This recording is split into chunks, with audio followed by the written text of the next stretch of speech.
So let's talk about pre-evolutions and baby Pokemon. Okay, so as far as the baby Pokemon go, the ones that we got way back in Gen 2. This is going back based on the prototype Gen 2. So in the Space World demo, we had Smoochum, Elekid, Magby, and I'm trying to think how many. Pichu. I mean, Pichu eventually was in the final version. Let me rephrase that. I think. No, actually, I think Pichu actually added eventually. Well, I'm trying to think if it was in the Space World demo, if it was later on. But anyways, they had a lot of baby Pokemon. There was even a couple of them that we never got, and there was even a couple of them that were actually supposed to be in Gen 1. For example, a baby Vulpix, a baby Ponyta, and then eventually we had other ones that were moved to Gen 4, like there was a baby Mr. Mime Jr., I'm trying to think. Now I'm lost if there's any other ones. But basically, they had a bunch of pre-evolutions. Even Zubat had a pre-evolved form before. I think the idea was when Satoshi Tajiri was trying to create like as many baby-like Pokemon as possible, and then there would be like a middle evolution, and then finally a final evolution. Like, it kind of seemed like they were going for that. There was also maybe I'm a believer in this. Maybe Baby Kangaskhan was one of the very scrap Pokemon. So you had Cubone, and then you had what it was when I was a little bit younger. Maybe not by that much, but needless to say, it was still a baby Pokemon. There was a baby Grimer, which is actually very interesting. I just think it's pretty cool, a baby Growlithe, a baby, that one was scrapped. Not sure if that was supposed to be in Gen 1. That would have been pretty cool. Again, a lot of these scrapped Pokemon that they allegedly had could have very well been in those games because we've never seen them. I'll have to dig into it, but we need a complete list, though, of like even the index numbers, but we're still missing a big chunk of them, so if they're not in between the ones we know, then it's got to be in there somewhere because we know that these Pokemon do exist. But I don't know. It'd be interesting to find out, though. Let's see here. So I think it's really interesting how many more Pokemon there really are. Let's see here.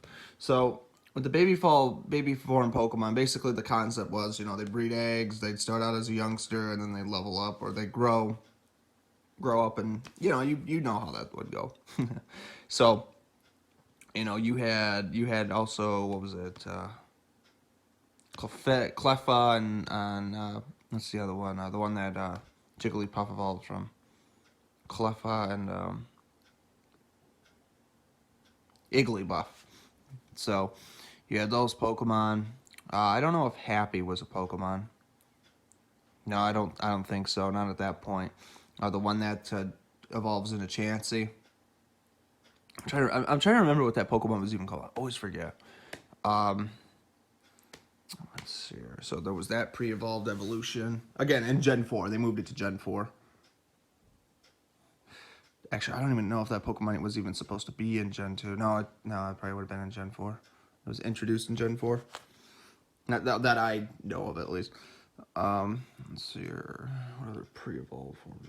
Well, basically, so we had a bunch of pre-evolved Pokemon that were in the games, and then there was one that I know that wasn't even in the game period, aside from some of the unused. They even had an evolution for Tangrowth, Tangela. Actually, like Tangela itself actually had a pre-evolved form, which is actually pretty cool because then we kind of get to see what it looks like without its vines on, because all you see is its eyes and all that, which is pretty cool.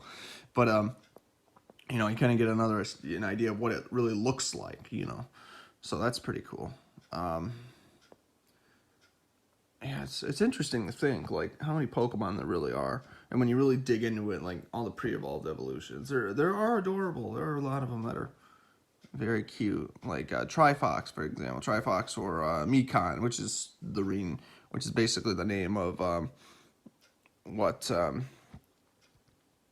Vulpix's pre-evolved form was. That's adorable. I'd love to have a little Firefox. But the problem is, though, it's a fire type. So, realistically, it burn your house down. So how do you, I'd say probably fire types are the hardest ones to keep track of. But at the same time, though, they're so adorable. You know, Cyndaquil, for example, or Totodile's a good one too, but Totodile's a water type, so. But it'd be interesting to see how that would go, though. I'm trying to think how many other Pokemon there are. There's a lot of them, but you're probably going to see the list of them right here, and we can probably just talk about it. But this is just to kind of give you an idea, though.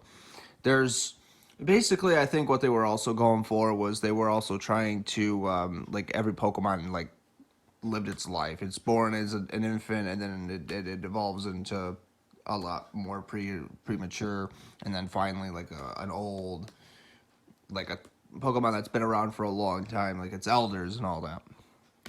So it's no different with Pokemon, you know, than it would be with humans. You know, everything's born in a cycle, and it's just different the way it evolves, and its own individual traits and all that.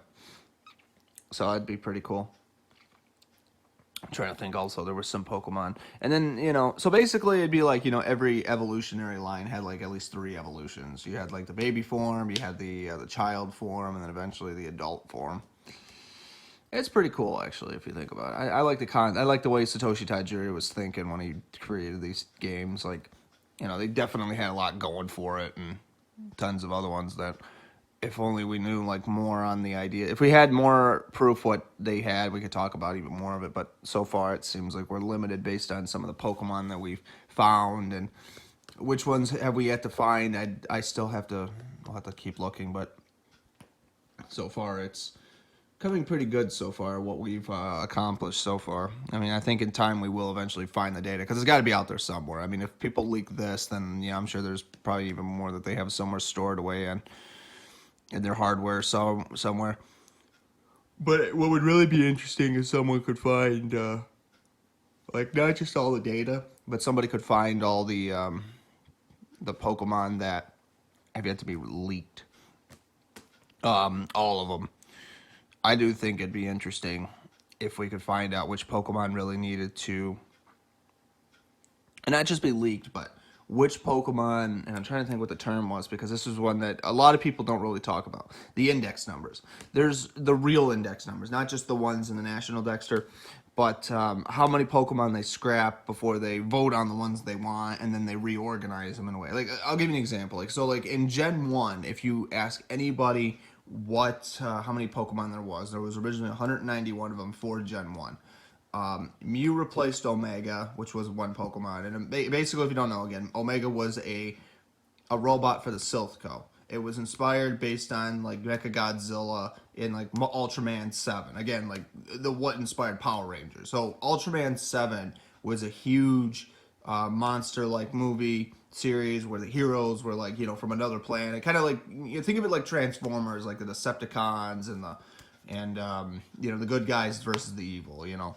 Like they came from another planet and they had like a long history of fighting each other, and you know, even they were still trying to figure out like who they were, and you know what I mean? Like it's all over the place, but it's like, you know, aliens coming to other planets and either fighting for good or fighting for a better tomorrow, rather, or like monster movies where, you know, you had like someone like Godzilla's fighting and Mothra were fighting like all sorts of crazy things from like outer space, and you know, and they're just like they rip and tear everything apart, you know, like Rampage style, you know, like the video game series. And so really, it's like you can kind of see where they got that idea from, like why they wanted to kind of, you know, they had like their own security robot for something that was supposed to protect like a big large city like Saffron City. You know, even though Mechagodzilla was much taller than Omega was, but Omega was like, you know, it was sort of like a human like robot, but it was a lizard type instead, and it would have been interesting to see how that would have worked out if that was in the game, an electric robot. So, but anyways, like the index numbers though. The index numbers are the ones that we're talking about, though. The ones with, like, Rhydon being the first Pokemon, and all the way up to Mew being, like, the last one, even though Mew was saved in slot 21. It's very interesting how they did this. It's, there's a lot of things in the games that a lot of people don't know. That if only we knew so many things that we could actually do. So many things that, you know, if we could just find more information, we could go on, we could find all the lost history of Pokemon too. And I do believe that you can still find it somewhere. So basically, you know, we already know what order the Pokemon go in up until Gen 1. So if we could keep finding all the other organization numbers, then we can basically fill in the blanks. And we'll eventually figure it out because we'll find the numbers at one point. We just gotta, you know, get the concept arts. So that'll be pretty cool. And then we can map out how many more baby Pokemon or how many more, you know, ideas they had that, you know, somebody else could take it and put it in another game. It'd be pretty cool. And then we can really think how many Pokemon they might have redesigned over time, you know, so that way we have more Pokemon to work with here to really see how this would go hand in hand with the Pokemon that we're seeing. So that'll be pretty interesting if that comes to light. So again, I'll make more videos until then, but again, if you're not subscribed to this channel, please subscribe. I'll keep looking for Pokemon data, but this is what I found so far. So if you're enjoying this video, please enjoy it. Have a wonderful day.